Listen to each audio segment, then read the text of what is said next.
My dear students, हम लोगों ने यहाँ पे क्लीडिंग के बारे में जानकारी हासिल की थी। मतलब दो रोलर्स के बीच में से एंटी कोरोसिव प्रॉपर्टी वाले मेटल्स और जिस मेटल को कोट करना है वो गुजारे जाते हैं, उनको खींचा जाता है, और जिसकी वजह से एंटी कोरोसिव मटेरियल जो है उसका एक लेयर जो है जो आपके सरफेस के ऊपर दोनों साइड से बिठा दिया जाता है। मतलब एक टाइप से उनको क्या करते हैं, क्लेड करते हैं। ओके। और जिसकी वजह से क्या होता है, हम लोगों को बहुत सारे ऐसे इंडस्ट्रियल प्रोडक्ट्स मिलते हैं, जैसे कि हम लोग देख रहे हैं घर के ऊपर हमारे घर की मेटेलिक छत जो होती है, वो छत या पतरा जिसको हम लोग बोलते हैं, वो उसी से बनाए जाते हैं। सो क्लेडिंग एक बेस्ट एग्जांपल है जो कि हम लोगों को लो कॉस्ट में एक अच्छा प्रोटेक्टिव मटेरियल जो होता है या प्रोडक्ट जो है उसको प्रोटेक्ट करने के लिए हेल्प करती है। इंडस्ट्री में इनका इस्तेमाल भी किया जाता है बहुत सारी जगहों पे। इसके बाद हम लोगों को जो देखना है वो कौन सा है, तो मेटल स्प्रेइंग। तो इसके बारे में मैंने पहले भी आपको बोला है, मेटल स्प्रेइंग मतलब क्या है। तो यहाँ पे वो प्रोसेस को दिखाया गया है। ये स्प्रेइंग गन है, मेटल को स्प्रे करने वाली गन है। कुछ जो होता है ये हाथों के जरिए किए जाते हैं, और कुछ जो है बड़े साइज में करने के लिए क्या की जाती है, गन्स का इस्तेमाल करते हैं। इंसान उनको पकड़ता नहीं है।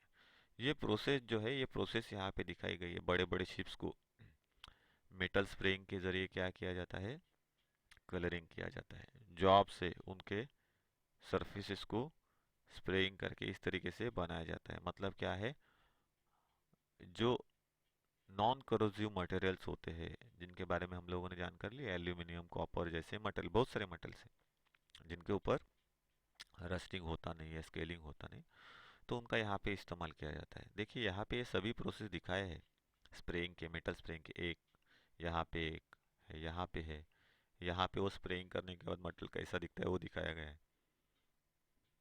उसके बाद अगर हम लोग देखेंगे तो यहाँ पे एक दिखाया गया है, वो गन का नोजल यहाँ पे दिखाया गया है। किस तरीके से वो गन का स्प्रेयर वर्क करता है, तो यहाँ पे दिखाया है कि देखिए यहाँ पे एयर कैप है, वायर है जो मेल्ट होने वाली है आगे जाके। उसके बाद कंबर्शन गैस है, कंबर्शन गैस कहाँ से पास होता है वो दिखाया है। मतलब क्या है, गैस का इस्तेमाल करके यहाँ पे क्या होता है, गैस को कंबर्शन किया गया। मतलब क्या है, वो कौन सा गैस है, तो इसको हम लोग जलाते हैं। जो जलती है और मेटल को पिघलाने का काम करती है उन नोजल के अंदर, उसको कंबर्शन गैस कहते हैं। बराबर है, जलने वाली गैस जो इस वायर को पिघलाने का काम करती है। और ये कंप्रेस्ड एयर है। मतलब क्या है, जब मेटल पिघलेगा तो इस नोजल को वो जाम कर सकता है। तो जाम होने से बचाने के लिए उसको क्या करना है, जैसे वो पिघलता है बहुत प्रेशर के थ्रू इसको आगे मेटल के ऊपर भेजना जरूरी है। जिस तरीके से हम लोग स्प्रे पेंटिंग करते हैं, सेम एज इट इज। तो उसके लिए किसकी रिक्वायरमेंट होती है, कॉम्प्रेस्ड एयर की। उधर क्या दिखाया गया है, लिक्विफाइंग वायर। मतलब क्या है, जो लिक्विड में कन्वर्ट होने वाली है। जब ये गैस जलेगा, जो ग्रीन कलर में दिखाया है यहाँ पे, तो इस नोजल के अंदर से जब गैस पास होगा, वो पास होते समय किसको जलाएगा, अंदर जलेगा, और किसको पिघलाएगा, वायर को पिघलाएगा। और यहाँ से एयर आएगी और उस पिघले हुए वायर को फोर्सली कहाँ पे छोड़ेगी, आगे की तरफ स्प्रे करेगी। कुछ स्प्रे कहाँ पे होता है, मेटल की सरफेस के ऊपर किया जाता है, जिसकी वजह से यहाँ पे कोटिंग होती है। देखिए यहाँ पे कोटिंग दिखाया गया है। सब्जेक्ट मटेरियल है, मतलब जिसको हम लोगों को कोटिंग करना है वो।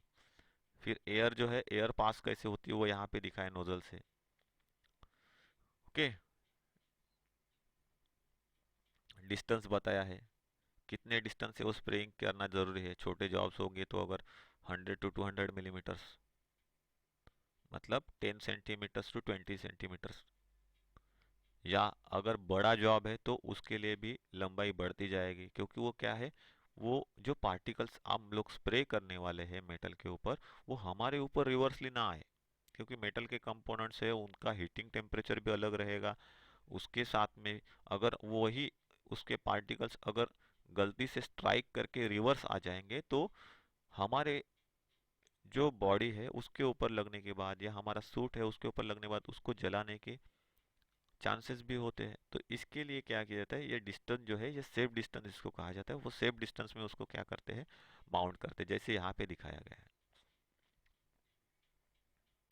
सो ये उसका एक नोजल का सिस्टम दिखाया गया है, किस तरीके से वो नोजल यहाँ पे काम करता है। कौन सा है, तो उसमें ऑक्सी एसिटिलीन जो गैस होता है उसका इस्तेमाल किया जाता है एज अ कंबर्शन गैस, मतलब जलने वाला गैस के थ्रू, जलाने वाले गैस के थ्रू। कौन सा होता है? ऑक्सी और एसिटिलीन फ्लेम का वहां पे इस्तेमाल किया जो हम लोगों ने वेल्डिंग में देखा था। तो उसकी एक सिस्टम है। तो यहाँ पे सिस्टम क्या है? तो एयर कंप्रेस, एयर टैंक जिसके अंदर वो प्रेशराइज एयर स्टोर होती है, डायफ्राम फिल्टर है, यहाँ पे चिल्लर है, जलने वाला जो गैस है उसकी बोतल यहाँ पे लगाई गई है ऑक्सीजन की। देखिए इन दोनों का इस्तेमाल करके हम लोगों को अच्छी फ्लेम मिल सकती है, ऑक्सी एसिटिलीन। तो एसिटिलीन सिलेंडर है, ऑक्सीजन सिलेंडर है, जिनका कनेक्शन यहाँ पे किया हुआ है। फ्लो मीटर है, तो फ्लो को कंट्रोल करता है। प्रेशर कंट्रोल वाल्व है जिसके ऊपर से हम लोग प्रेशर इनके कंट्रोल कर सकते हैं। एयर को फिल्टर करने के लिए यहाँ पे वो फिल्टर लगाया हुआ है, फिल्टर एयर जानी चाहिए। यहाँ पे क्या दिया गया है? Air adjuster and filter. तो एयर को वापस दोबारा यहाँ पे फिल्टर करने के लिए इसका इस्तेमाल किया गया। उसके बाद जो है थर्मल स्प्रे गन है, वायर उसके ऊपर लगाई गई है। वायर का एक रील होता है जिसको हम लोग को मेल्ट करने, वो वायर का रील यहाँ से होके इस गन के अंदर तक आ जाता है, मतलब रीलिंग गन से। और क्या है?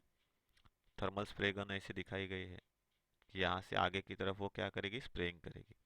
सेम इसी तरीके से इसको क्या किया गया है? बनाया गया है।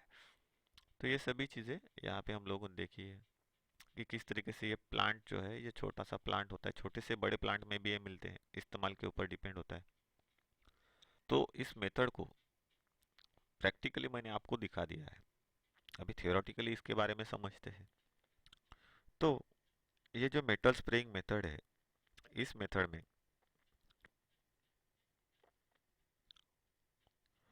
ग्रिड ब्लास्टेड तथा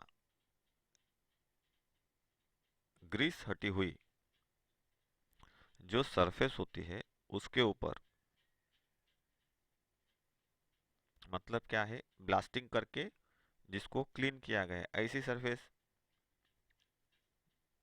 जिसको ही हम लोग क्या बोलते हैं? ग्रीस को हटाई गई सरफेस। तो हम लोग जब भी कभी ऐसे मशीनिंग ऑपरेशन करते हैं तो उसमें हम लोगों को कूलेंट का इस्तेमाल करना पड़ता है टूल को सेफ रखने के लिए, और जिसकी वजह से ऑयल जो सब्सटेंस होते हैं वो वहां पे जॉब के ऊपर बैठ सकते हैं, तो उसको निकालना जरूरी है। प्रोटेक्टिव कोटिंग्स के अंदर वो करना जरूरी होता है, क्योंकि ऑयल और ग्रीस के जैसे लेयर वहां पे रहेंगे, ऑयली सब्सटेंस जॉब के सरफेस के ऊपर रहेंगे, तो हमारा कोटिंग प्रोसेस नहीं हो सकता है। ये पहले ही मैंने आपको बोला है। तो उसको हटा दिया जाता है, और उसको हटने के बाद क्या की जाती है? जो मोल्टन मेटल है, मतलब पिघली हुई जो धातु होती है, उसके जो पार्टिकल्स है उसकी क्या की जाती है? स्प्रेडिंग की जाती है, स्प्रेइंग किया जाता है उसको, मतलब बौछार की जाती है, जिसको हम लोगों को कोटिंग करना है उस मेटल के ऊपर। और इसी को हम लोग क्या कहते हैं? मेटल स्प्रेइंग मेथड जो है, ये मेटल स्प्रेइंग मेथड हम लोग कहते हैं। सो मेटल स्प्रेइंग मेथड के लिए copper, zinc, brass, carbon steel, stainless steel, इन मटेरियल्स का इस्तेमाल किया जाता है, या इन मेटल्स का क्या करते हैं हम लोग? इस्तेमाल करते हैं। और जिनके जरिए हम लोग क्या करते हैं? मेटल स्प्रेइंग मेथड जो है, ये मेटल स्प्रेइंग मेथड इस्तेमाल में लाते हैं। लेकिन ये ध्यान में रखना है, दिखने के लिए ये सिंपल मेथड है, लेकिन वैसे ही ये क्या है? हम लोगों को प्रिकॉशनरी करनी पड़ती है, उसके साथ में ही ये बहुत महंगी भी है। इसीलिए कुछ स्पेसिफिक जॉब्स के ऊपर ही उसको अप्लाई किया जाता है, जिसका एग्जांपल मैंने पहले ही आपको बताया था। उसके बाद नेक्स्ट जो हम लोगों को देखनी है मेथड, उस मेथड को हम लोग कहते हैं सीमेंटेशन मेथड। उसके बहुत सारे एग्जांपल्स है, जैसे कि मैंने बोला है शेरडाइजिंग किस तरीके से दिखता है, सीमेंटेशन प्रोसेस कैसे चलती है वो यहाँ पे दिखाया है।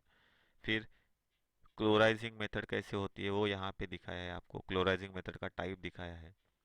उसके बाद क्रोमाइजिंग दिखाया है मेथड, क्रोमाइजिंग मेथड में कैसे पार्ट्स मिलते हैं, हमारे कार के कुछ पार्ट्स जो है, या बहुत सारे इलेक्ट्रिकल पैनल्स और ये जो होते हैं उनके ऊपर क्रोमाइजिंग ये मेथड की जाती है।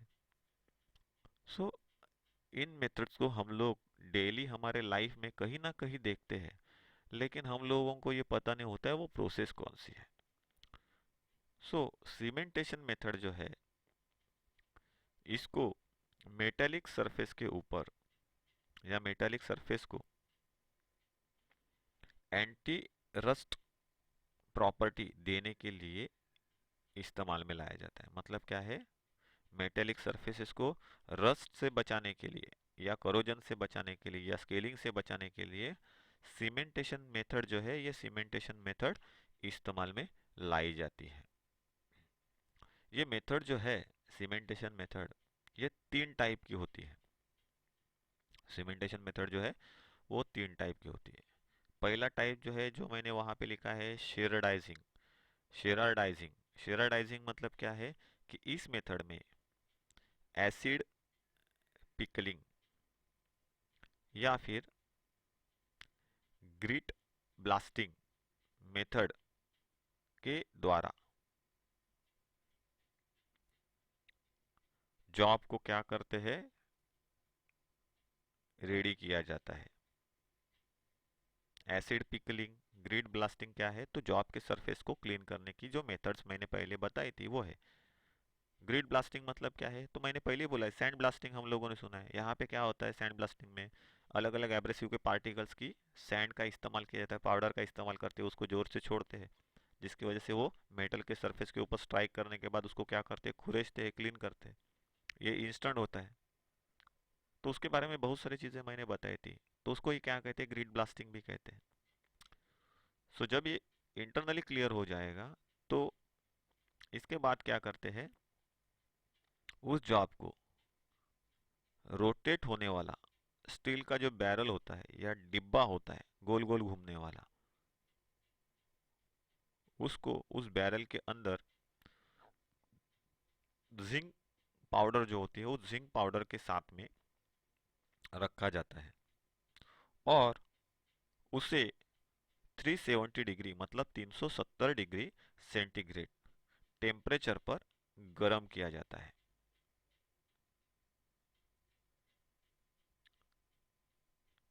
कोटिंग करने की जो समय है, ये समय कोटिंग करने की या कितनी थिकनेस की कोटिंग आपको करनी है उसके ऊपर डिपेंड करता है। तब तक आपको उसको उतने समय तक क्या करना है, उसी 370 डिग्री टेम्परेचर पर गर्म करके उसको गोल गोल घुमाना है। किसके अंदर, तो ये रोटेटिंग स्टील का जो बैरल होता है उसके अंदर। ये ध्यान में रखना है। तो ये जो शेरडाइजिंग मेथड है, उसके अंदर जो हीटेड जिंक पाउडर होती है, वो पाउडर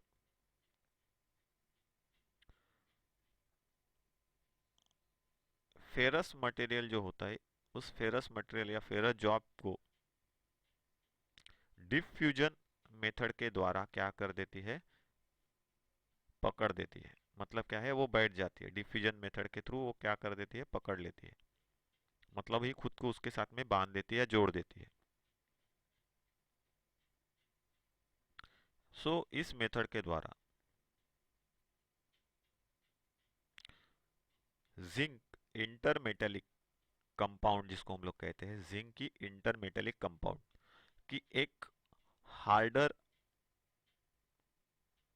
और एक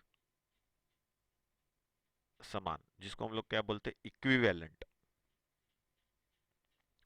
तो हार्डर और इक्विवेलेंट लेयर जो है, ये इक्विवेलेंट लेयर जो आपके सरफेस के ऊपर हम लोगों को मिल जाती है। तो ये मेथड शेरडाइजिंग मेथड के नाम से पहचानी जाती है। दूसरी जो मेथड है उसको कहा जाता है क्लोराइजिंग मेथड। ये मेथड भी शेरडाइजिंग मेथड के जैसे ही या उसके समान ही की जाती है। इसके अंदर या मेथड की जाने वाली जो मेथड है, इसके अंदर जिंक पाउडर के जगह पर एल्यूमिनियम पाउडर का क्या करते हैं, इस्तेमाल करते हैं या यूज करते हैं कोटिंग करने के लिए। और हीटिंग टेम्परेचर जो होता है, ये हीटिंग टेम्परेचर 850 डिग्री सेंटीग्रेड से 1000 डिग्री सेंटीग्रेड के अंदर रखा जाता है। 850 डिग्री सेंटीग्रेड से 1000 डिग्री सेंटीग्रेड के बीच में रखा जाता है। इस मेथड के द्वारा इस मेथड के द्वारा स्टील के जो पार्ट्स है, उन स्टील के पार्ट्स की कोरोजन से या रस्टिंग से या स्केलिंग से क्या की जाती है, प्रिकॉशन की जाती है, या उनको सुरक्षा की जाती है, या उन पार्ट्स की सुरक्षा की जाती है। Because of this metal, steel के जो पार्ट्स है वो क्या है, रस्टिंग से बचते हैं या रस्टिंग होने से बचाए जाते हैं। ये जो मेथड है, इस मेथड में शेरडाइजिंग मेथड के कंपैरिजन में हाई टेम्परेचर और हायर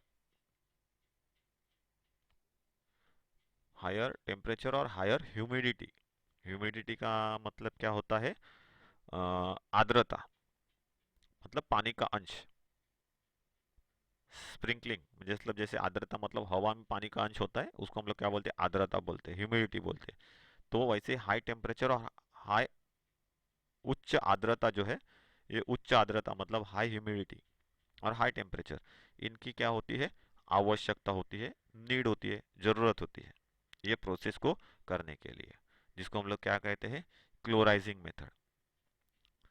उसके बाद जो है हम लोगों को देखना है, क्लोराइजिंग मेथड भी यहाँ पे दिखाई हुई है, कैसे होती है, दिखाया गया है। High temperature coating, steel pipe है उसके ऊपर वो हाई टेम्परेचर कोटिंग की गई, वो दिखाई गई है। क्लोज एल्यूमिनियम कोटिंग, वो भी दिखाया गया है। यहाँ पे कलर से बताया गया, येलो कलर क्या दिखता है, हीट रेजिस्टेंस रिफ्लेक्टरी कोटिंग, ये कौन सा कलर है, तो ये क्या बता रहा है, तो स्टील का पाइप कहाँ पे है वो दिखा रहा है। एल्यूमिनियम की कोटिंग, कैलोराइज एल्यूमिनियम की कोटिंग, हाई टेम्परेचर कोटिंग, वो सभी दिखाए गए। तो ये किस तरीके का मटेरियल बनता है वो हम लोगों ने देख लिया। फिर नेक्स्ट जो हम लोगों को देखना है वो क्या है, क्रोमाइजिंग। ये क्रोमाइजिंग मेथड जो है, उस मेथड में क्रोमियम क्रोमियम की सबसे हाईएस्ट समतल और फिनिश्ड सरफेस मिलती है। क्रोमियम क्रोमियम कैसा है, क्रोमियम की कोटिंग हम लोगों ने देख ली है, क्रोमियम प्लेटिंग हम लोगों ने देख ली है। तो यहाँ पे क्रोमाइजिंग में क्या होता है, क्रोमियम का इस्तेमाल होता है, क्रोमियम की लेयर बनाई जाती है, तो सबसे ज़्यादा शाइन करती है, स्मूथ होती है, हाई फिनिश्ड दिखती है। तो ये किसके अंदर होता है, तो क्रोमाइजिंग के अंदर होता है। इसी को हम लोग क्या बोलते हैं, क्रोमियम की एक बोल सकते हैं कि रिच सतह जो है, रिच सतह मतलब पैसे वाली नहीं, रिच का मतलब क्या है, उतनी क्वालिटी, हाई क्वालिटी वाली जो सरफेस है, ये कोटेड सरफेस हम लोगों को क्रोमियम की मिलती है। इस मेथड में क्रोमाइज्ड किया जाने वाला जो भी जॉब है या उसका सरफेस है, उनको क्रोमियम के ऑक्सीडेशन से बचाने के लिए हाइड्रोजन का जो भी हम लोग बोल सकते हैं एटमॉस्फेयर या वातावरण बनाया जाता है एक चेंबर के अंदर। उस चेंबर के अंदर किसको रखा हुआ रहता है, हाइड्रोजन का एटमॉस्फेयर बनाते हैं, या हाइड्रोजन को रखा हुआ रहता है एक बंद चेंबर के अंदर, या वो बर्तन के अंदर हाइड्रोजन होता है, मतलब ये हाइड्रोजन का एटमॉस्फेयर होता है, और उसमें एल्यूमिनियम ऑक्साइड और क्रोमियम पाउडर, उनके साथ क्या किया जाता है, 1300 डिग्री सेंटीग्रेड से 1400 डिग्री सेंटीग्रेड तक टेम्परेचर दिया जाता है उस चेंबर के अंदर। ये ध्यान में रखना है, ये प्रोसेस सबसे ज़्यादा महंगी है, क्योंकि इसके अंदर देखिए क्या क्या होता है, हाइड्रोजन का इस्तेमाल करना पड़ता है। तो जो बंदे को हाइड्रोजन किस तरीके से इस्तेमाल करना है, उसकी क्या क्या सेफ्टी रखनी है, ये ध्यान में रखना है। क्योंकि हाइड्रोजन कैसा है मटेरियल मालूम है आपको, हाइड्रोजन अगर ब्लास्ट हो जाए तो पूरा का पूरा इंडस्ट्री को उड़ा सकता है, इतनी उसके अंदर क्षमता होती है, पावर होती है, छोटा सा हाइड्रोजन सिलेंडर भी उड़ा सकता है, इतना डेंजरस होता है। तो उसको इस्तेमाल करते समय इस प्रोसेस के लिए जो बंदा क्वालिफाई है वही उसको हैंडल कर सकता है, जिसको उसके बारे में अच्छी तरीके से जानकारी है वही ये प्रोसेस अच्छी तरीके से कर सकता है। इसके लिए ये प्रोसेस तो महंगा होने ही वाला है, ये ध्यान में रखना है।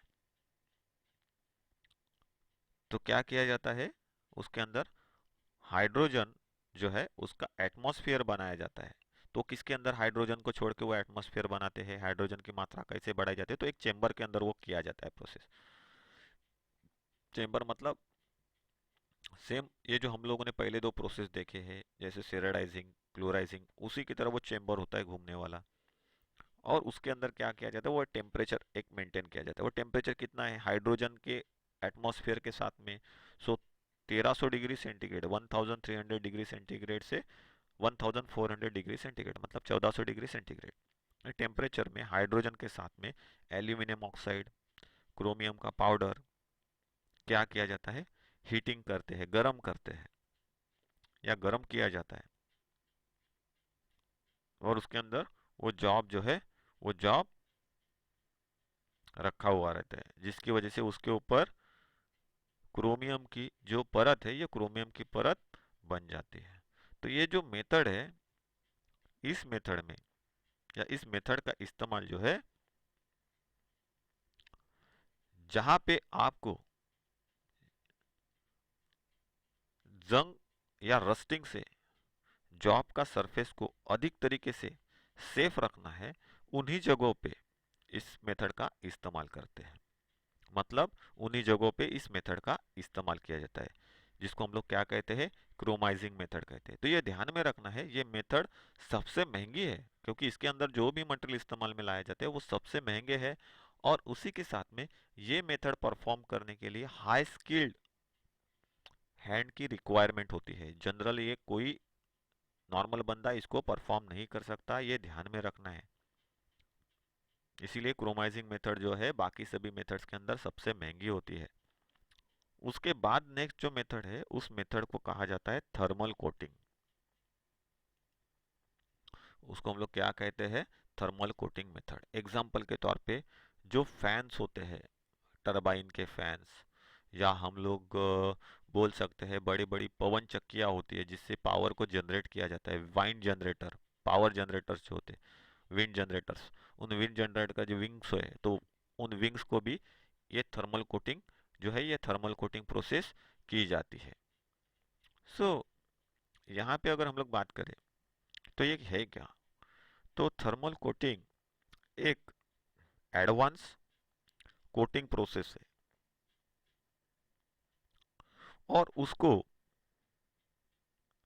मेटेलिक सरफेस के ऊपर ही किया जाता है। जो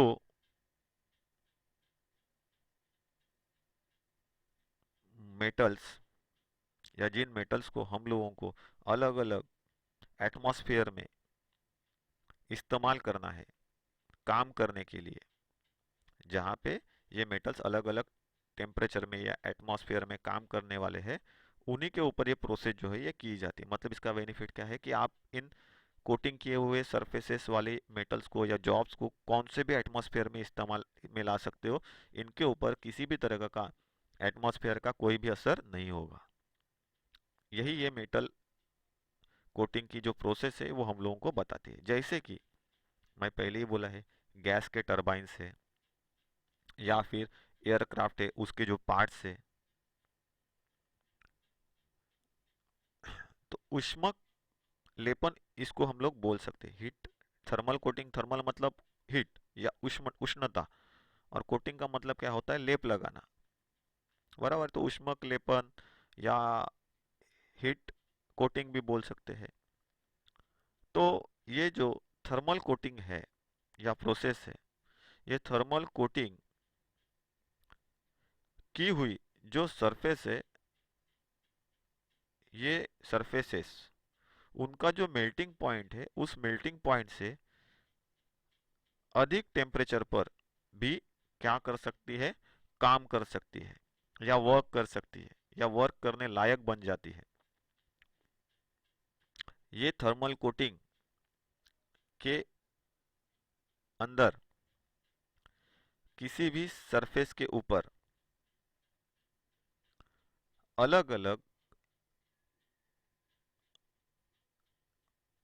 थर्मल या हीट को रेजिस्ट करने वाले जो भी मेटल्स है उनकी लेयर चढ़ाई जाती है। मतलब ये ध्यान में रखना है, ये एक लेयर नहीं होती है जैसे कि यहाँ पे दिखाया गया है।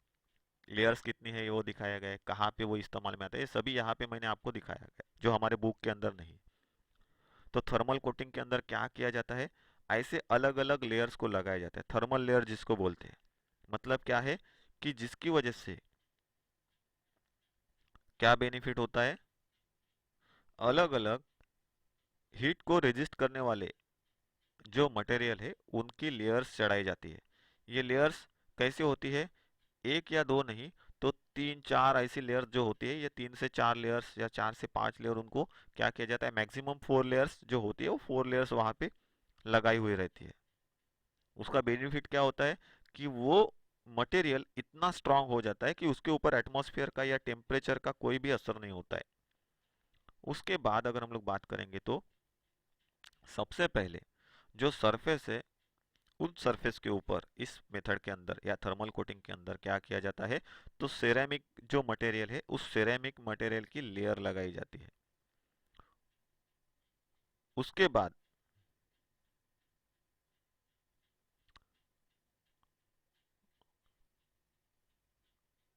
मतलब ही सिरेमिक लेयर लगाने के बाद, सो सेरेमिक जो है, ये सेरेमिक की लेयर लगाने के बाद अगर हम लोग बात करें तो उसके बाद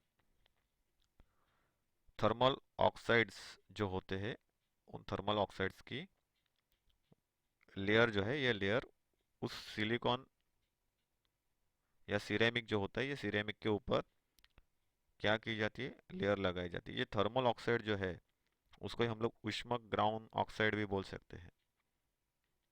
सो ये जो थर्मल ऑक्साइड है, ये थर्मल ऑक्सीडेशन जो होता है, ये माइक्रो फैब्रिकेशन के अंदर किया जाता है। मतलब छोटे छोटे फैब्रिकेशनल वर्क्स होते हैं, उसके अंदर भी ये प्रोसेस इस्तेमाल में लाई जाती है। सिलिकॉन डाइऑक्साइड का भी इसके अंदर इस्तेमाल किया जाता है लेयरिंग करने के लिए। इसका बेनिफिट क्या होता है कि ये जो है एक एंटी करोसिव प्रोटेक्टिव लेयर जो है वो भी बनाती है, क्योंकि ये मेटल का एटमॉस्फेयर के साथ में कांटेक्ट नहीं होने देती। उसके बाद अगर हम लोग बात करेंगे तो इसके अंदर हीट एब्जॉर्बिंग जो है उसकी कैपेसिटी ज़्यादा होती है। मतलब हीट का इसके ऊपर, टेम्परेचर बढ़ने का इसके ऊपर कोई भी असर नहीं होता है। तो इसीलिए क्या किया जाता है, सिरेमिक के लेयर के ऊपर, सिरेमिक की लेयर लगाने के बाद उसके ऊपर क्या किया जाता है, इन थर्मल ऑक्साइड्स का लेयर जो है वो लेयर लगाया जाता है। सो ये जो लेयर है, ये लेयर करने के बाद जो सरफेस है या जॉब है जिसके ऊपर ये लेयर की गई है, लेयरिंग किया गया है, ये टेम्परेचर जो है, ये टेम्परेचर सहन करने के लायक बन जाती है। और ये टेम्परेचर सहन करने की जो इसकी कैपेसिटी है, या टेम्परेचर में काम करने की कैपेसिटी, तो ये कितने टेम्परेचर तक वर्क कर सकती है, तो approximately 1200 degree centigrade, 1200 degree centigrade temperature पे ये क्या कर सकती है, सरफेस अच्छी तरीके से वर्क कर सकती है। मतलब टेम्परेचर अगर 1200 डिग्री सेंटीग्रेड तक जाता है तब भी ये अपना काम कर सकती है, टेम्परेचर का उस सरफेस के ऊपर कोई असर नहीं होगा, बिकॉज ऑफ दिस लेयरिंग। फिर इस सरफेस के ऊपर तीसरी लेयर जो है, ये तीसरी लेयर के रूप में अगर हम लोग बात करें तो मेटेलिक कोटिंग जो है, ये मेटेलिक कोटिंग की जाती है। मतलब अभी वापस कौन सा कोट किया जाता है, तो मेटेलिक कोटिंग जो होती है, मेटेलिक कोटिंग की जाती है, मेटेलिक कोटिंग की जाती है। और उसके बाद उस लेयर के ऊपर, थर्ड लेयर के बाद जो फोर्थ लेयर होती है, ये किसी भी सुपर अलॉय जो होते हैं, इन सुपर अलॉय मेटल की लेयर लगाते हैं। अलॉय मेटल जिसके अंदर अलग अलग प्रॉपर्टीज है, जैसे कि एंटी रस्ट प्रॉपर्टीज हो गया, थर्मल प्रॉपर्टीज हो गया, हायर थर्मल प्रॉपर्टीज हो गया, तो ये सभी चीजें anti thermal properties, sorry, higher anti thermal properties मतलब हीट को रेजिस्ट करने की सबसे ज्यादा ताकत। तो ऐसे जो अलॉयज है उन अलॉय की वापस लेयर लगाई जाती है। कितने नंबर पे लेयर होती है? तो ये चौथे नंबर की लेयर होती है। सो ये अगर हम लोग बात करेंगे तो थर्मल कोटिंग जो है, ये थर्मल कोटिंग का इस्तेमाल कहाँ पे किया जाता है? तो थर्मल कोटिंग मेथड जो है इनका सबसे ज़्यादा इस्तेमाल जो है या यूज जो है, ये ऑटोमोबाइल जो सेक्टर है उस ऑटोमोबाइल सेक्टर में सबसे ज़्यादा किया जाता है। थर्मल कोटिंग मेथड को इस्तेमाल में ऑटोमोबाइल सेक्शन के अंदर लाया जाता है। ऑटोमोबाइल सेक्टर्स में इसका इस्तेमाल करते हैं थर्मल कोटिंग मेथड्स का। तो ये जो मेथड है थर्मल कोटिंग, इस थर्मल कोटिंग मेथड का जो मेन मोटो है इस्तेमाल करने का किसी भी इंडस्ट्री में, वो सबसे ज़्यादा यही है कि हीट की वजह से या हीट बढ़ने की वजह से जो भी मेटल की हानि होती है या क्षति होती है या मेटल का नुकसान होता है, जॉब खराब हो जाते हैं, उनको बचाने के लिए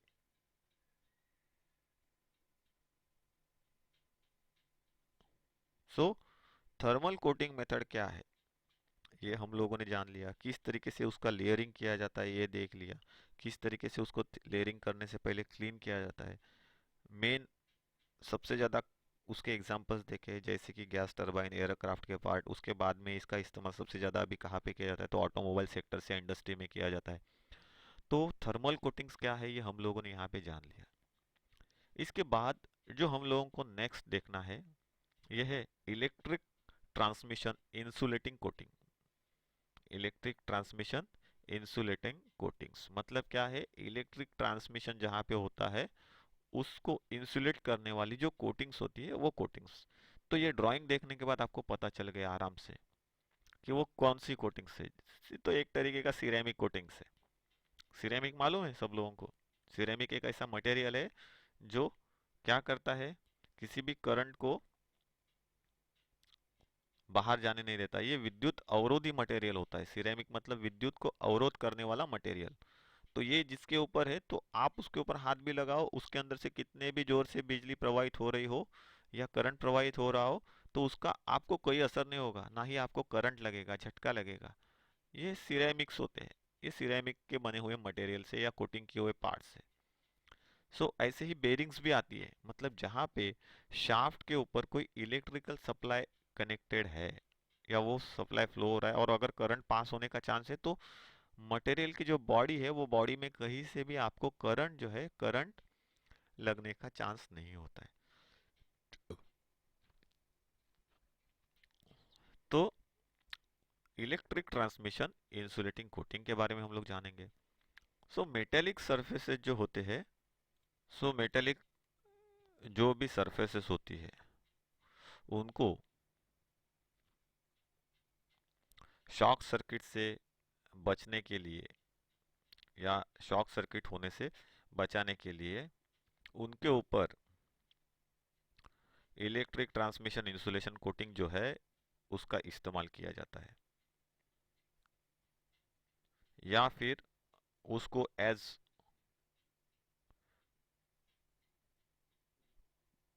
अ रेजिस्टर के तौर पे भी इस्तेमाल किया जाता है। ये करंट को रेजिस्ट कर सकता है। ये प्रॉपर्टीज इन मटेरियल्स के अंदर होती है।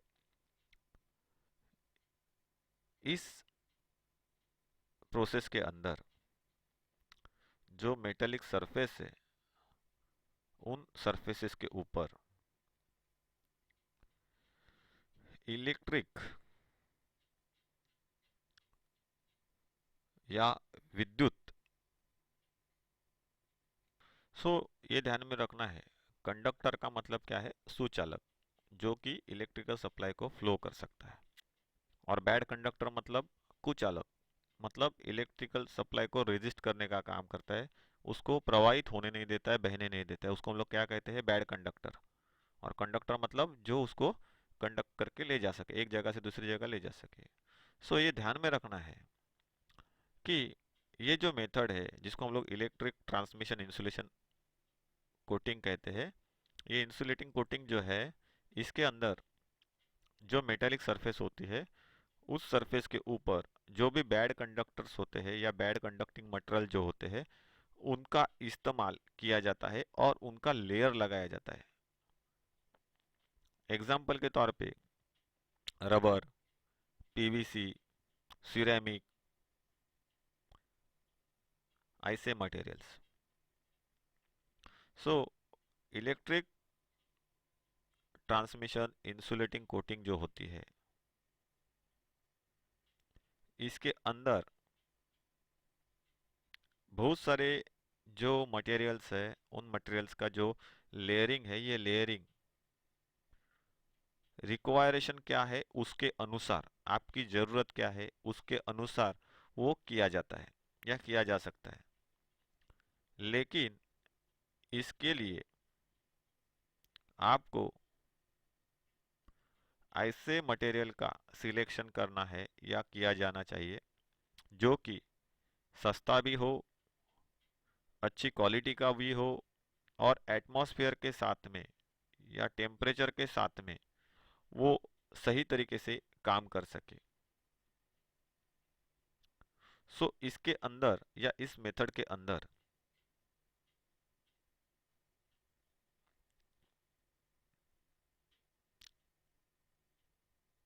जो मेटालिक सरफेस है, उस मेटालिक सरफेस के ऊपर ट्रांसमिशन इंसुलेटिंग मटेरियल जो होता है, मतलब जो प्रवाह या जो संचरण होने वाला है, इलेक्ट्रिक सप्लाई जो फ्लो होता है, उसको अवरोध करने वाला मटेरियल जो है, ये मटेरियल पाउडर या फिर लिक्विड के फॉर्म में क्या करते हैं, फैला देते हैं या फैला दिया जाता है। और फिर उसको जो है या मटेरियल को या सरफेस को हीटिंग किया जाता है, गर्म किया जाता है, जिससे ये फैलाया गया मटेरियल जो है, ये फैलाया गया मटेरियल पिघला जाता है या पिघल जाता है, और उसकी एक सरफेस जो है उस मेटल के ऊपर बैठ जाती है। मतलब उन सरफेसेस के ऊपर ये इंसुलेटिंग मटेरियल जो है या बैड कंडक्टर हम लोग जिसको बोल सकते हैं, वो मटेरियल क्या हो जाता है, अपनी एक लेयर बना देता है। जैसे कि एग्जाम्पल के तौर पे अगर हम लोग बोलेंगे, तो उसका बेस्ट एग्जाम्पल क्या है, मैंने पहले भी आपको बताया है। कहाँ पे ये इस्तेमाल किया जाता है, जो हमारी प्लायर होती है, वो प्लायर के ऊपर देखो रबर का एक हैंडल मिलेगा एक साइड में, ये यही मेथड है। Same as it is wire के ऊपर जो इंसुलेटिंग मटेरियल हम लोगों को मिलता है, सेम यही मेथड से ये अच्छी तरीके से क्या हो जाता है, इस मेथड की वजह से उन मटेरियल के साथ में चिपक जाता है।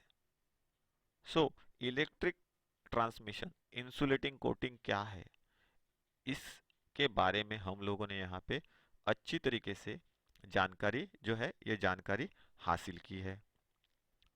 तो यहाँ पे हम लोगों ने अलग अलग टाइप के प्रोटेक्टिव कोटिंग्स जो है, ये अलग अलग टाइप के प्रोटिंग्स कोटिंग जो है ये देखे हैं। सो ये प्रोटेक्टिव कोटिंग क्यों किए जाते हैं, क्या वजह है ये करने की, तो जॉब, किसी भी जॉब को हवा, पानी या एटमॉस्फेयर में होने वाले जो चेंजेस है, उससे बचाने के लिए क्या किया जाता है, ये प्रोसेस की जाती है। इसके साथ ही हम लोग जॉब को रस्टिंग, स्केलिंग, कोरोजन, इनसे बचाने का काम करते हैं। तो उसी को हम लोग क्या कहते हैं, प्रोटेक्टिव कोटिंग्स कहते हैं। इसकी वजह से या इन कोटिंग्स के करने के बाद जॉब के ऊपर रस्टिंग नहीं होता है, सरफेस देखने के लिए भी सुंदर दिखता है। ये प्रोसेस बहुत सारी तरीके से की जाती है, जैसे कि टेम्पररी कोटिंग से, सेमी परमानेंट कोटिंग से, परमानेंट कोटिंग से। बराबर है। टेम्पररी कोटिंग्स में क्या है कि टेम्पररी तरीके से वहाँ पे क्या करते हैं, जैसे कि ऑयल लगाना, ग्रीस लगाना या वार्निशिंग करना, और बाद में उसको हम लोग क्लीन कर सकते हैं। तो ये टेम्पररी पर्पस की कोटिंग्स होती है। फिर क्या होती है, अर्धस्थायी कोटिंग जिसको हम लोग बोलते हैं, मतलब स्थायी और अर्धस्थायी या अस्थायी। तो semi permanent coatings, semi permanent में क्या होता है, कौन से टाइप्स देखे हम लोगों ने, तो जैसे कि पेंटिंग, बिंटिंग, कलरिंग और ये सभी उसके अंदर देखा। तो पेंटिंग मतलब क्या होता है, एनामल पेंट्स को इस्तेमाल में लाया जाता है जो बाजार में मिलते हैं। उन पेंट्स के द्वारा किसी भी सरफेस को कोटिंग किया जाता है। उनको करने से पहले हम लोग क्या करते हैं, रेड लीड का मिक्सचर लगाते हैं, टर्पेंटाइल, पैराफिन, उसके मिक्स करते हैं और उसको लगाते हैं, जिसकी वजह से एक लेयर बनती है। उसके ऊपर बाद में हम लोग क्या करते हैं, मार्केट में मिलने वाले कलर को लगाते हैं। तो ये क्या हो गया, पेंटिंग हो गया, जिसकी वजह से पानी और हवा का असर नहीं पड़ता। ये सबसे सस्ती तरीके की प्रोटेक्टिव कोटिंग हो गई। उसके बाद कलरिंग ऑफ ब्रास है। इस मेथड में क्या किया जाता है, जो ब्रास है मतलब पीतल है, उस पीतल के या ब्रास के कलर को गोल्डन में बदला जाता है। मतलब ब्रास को गोल्डन कलर दिया जाता है, पीतल को गोल्डन कलर में चेंज किया जाता है। इस मेथड में क्या होता है, 5 भाग जो होते हैं या 5 पार्ट जो होते हैं वो कास्टिक सोडा, 10 पार्ट जो होते हैं कॉपर कार्बोनेट, 50 पार्ट जो होता है वो पानी लिया जाता है, उसका एक घोल बनाते हैं। कुछ समय तक उसमें जो जॉब को कोट करना है उसको वहां पे डुबाया जाता है उस घोल के अंदर। जॉब के ऊपर रिक्वायर्ड शेड आ जाती है तो उसको बाहर निकाला जाता है और उसको नॉर्मल पानी से साफ कर दिया जाता है। उसके बाद ब्लूइंग ऑफ स्टील देखा या ब्लैकिंग ऑफ स्टील देखा। तो उसमें क्या होता है, इस मेथड में जो भी पॉलिश किया हुआ स्टील होता है उसको या उस मेटल को या जॉब को लकड़ी का जो चूरा होता है या राख होती है या उसके अलावा सैंड होती है, राख रेत, उसके अलावा लकड़ी का जो कोयला होता है उसके साथ में क्या किया जाता है, गर्म किया जाता है। और जॉब के ऊपर जब ब्लूइश कलर आ जाता है या ब्लैकिश कलर आ जाता है तो उसको ठंडा कर देते हैं। ये मेथड जो है, ये मेथड करने से पहले क्या किया जाता है, जॉब के ऊपर जो ग्रीस है या ऑयली सब्सटेंस लगे हुए उनको निकाल दिया जाता है। उसके बाद स्टील को ब्लैकिंग करना या ब्लैक फिनिश करना। तो इसमें क्या होता है, हार्ड किया हुआ जो स्टील है उसके ऊपर जॉब को क्या करते हैं, हेवी जो ऑयल होता है या सिलेंड्रिकल ऑयल जिसको बोलते हैं या प्रेशराइज्ड ऑयल जिसको बोलते हैं, वो हेवी ऑयल जो रहता है उसके अंदर डाल के टेम्पर किया जाता है।